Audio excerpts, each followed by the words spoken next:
বিজেপির সঙ্গে স্থানীয় বাসিন্দাদের শক্ত অবস্থানে বিএসএফ কাঁটাতারের বেড়া এবং স্থাপনা নির্মাণ বন্ধ রাখতে বাধ্য হলেও এ নিয়ে ছড়াচ্ছে উত্তেজনা। নতুন করে দুই দেশের মধ্যে তৈরি হয়েছে টানাপোড়েন।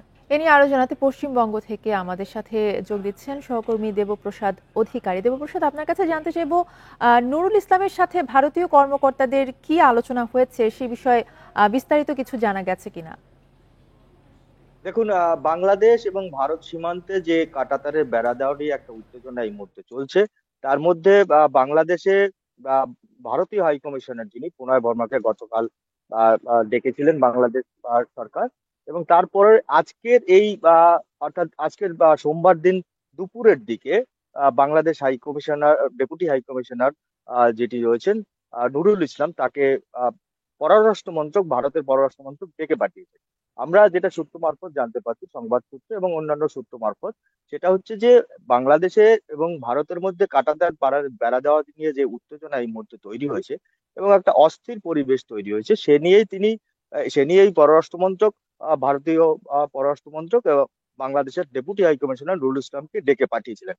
এবার এই যে কূটনৈতিক যে বিষয়গুলো, সেই ভারত এই মুহূর্তে যে চাইছে, যেটা জানতে পারছি, যে ভারত চাইছে যে এই মুহূর্তে একটা সীমান্তে যে উত্তেজনা তৈরি হচ্ছে, সেই উত্তেজনাটা যাতে নিরসন করা যায়। অর্থাৎ কাঁটাতারে বেড়া নিয়ে যে দুই দেশের যে চুক্তি রয়েছে এবং দুই দেশের মধ্যে যদি একটা সমঝোতার মাধ্যমে এই কাঁটাতারের যে বেড়া দেওয়া, ভারত যেটা এই মুহূর্তে পরিকল্পনা করছে, বা ভারত যেহেতু কাঁটাতারের বেড়া দিতে চাইছে, 538 কিলোমিটার টোটাল বাংলাদেশ সীমান্তে এখনো পর্যন্ত কাঁটাতারের বেড়া দেওয়া সম্ভব হয়নি ভারতের।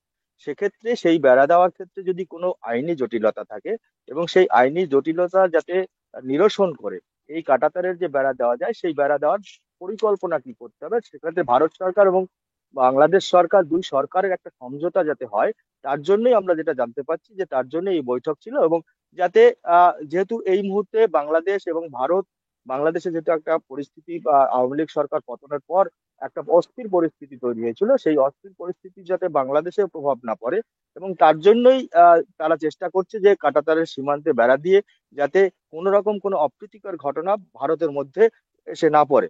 তো সেই পরিস্থিতির দিকে তাকিয়ে বাংলাদেশ সরকারের যিনি deputy high commissioner Nurul Islam ছিলেন, তাকে আজকের পররাষ্ট্র মন্ত্রক থেকে বেরোতে দেখা গেছে। এবং যেটা আলোচনা হয়েছে সূত্র মারফত জানতে পারছি এরকমই, যে একটা স্বাভাবিক পরিস্থিতির মধ্য থেকে যাতে কাঁটাতারের বেড়া এবং সীমান্তের যে উত্তেজনা, সেই উত্তেজনা যাতে নিরসন করা যায়, তার জন্যই কিন্তু এই বৈঠক। এবং পরবর্তী পর্যায়ে কি হবে, কোন পদ্ধতিতে এই কাঁটাতারের বেড়া দেওয়া যাবে, সেসব নিয়ে আলোচনা হয়েছে, আমরা সূত্র মারফত এমনটাই জানতে পারি।